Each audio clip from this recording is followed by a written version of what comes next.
دریائے اردن کا پانی تقسیم ہو کر دو مختلف مقامات پر جاتا ہے۔ پہلا گلیل کی جھیل، اسے سی آف گیلیلی کہا جاتا ہے، اور دوسرا ڈیڈ سی، بحر مردار، جسے بائبل مقدس میں سالٹ سی، دریائے شور کے نام سے یاد کیا گیا ہے۔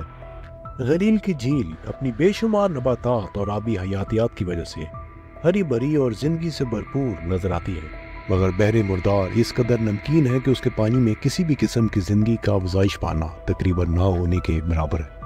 کیا وجہ ہو سکتی ہے کہ ان دونوں مقامات کے پانی کا ذریعہ دریائے اردن ہے، مگر جب دریائے اردن کا پانی گلیل کی جھیل میں جاتا ہے تو زندگی پیدا کرتا ہے، مگر جب وہی پانی بحر مردار میں جاتا ہے تو اپنی زندگی بخش تاثیر کھو بیٹھتا ہے۔ جغرافیائی اعتبار سے بحر مردار چاروں طرف سے بند مقام ہے۔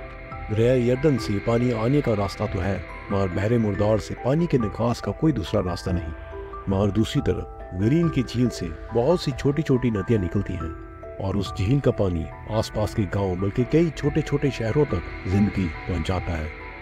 بائبل مقدس میں ان دونوں مقامات کا ایک روحانی پہلو ہے۔ اگر ہم گلیل کی جھیل کی طرح دینے والے بنے، جو برکات ہمیں خداوند کی طرف سے حاصل ہوئی ہم دوسروں میں بانٹنے والے بنے، تو خداوند ہمیں گلیل کی جھیل کی طرح برکت پہ برکت دے گا۔ لیکن اگر ہم بحر مردار کی طرح صرف حاصل ہی کرتے جائیں اور خداوند سے حاصل کردہ برکات اپنے تک ہی محدود رکھیں، تو کسی دوسرے کی مدد کرنا تو درکنار ہمارے اپنے لیے پورا نہیں پڑے گا۔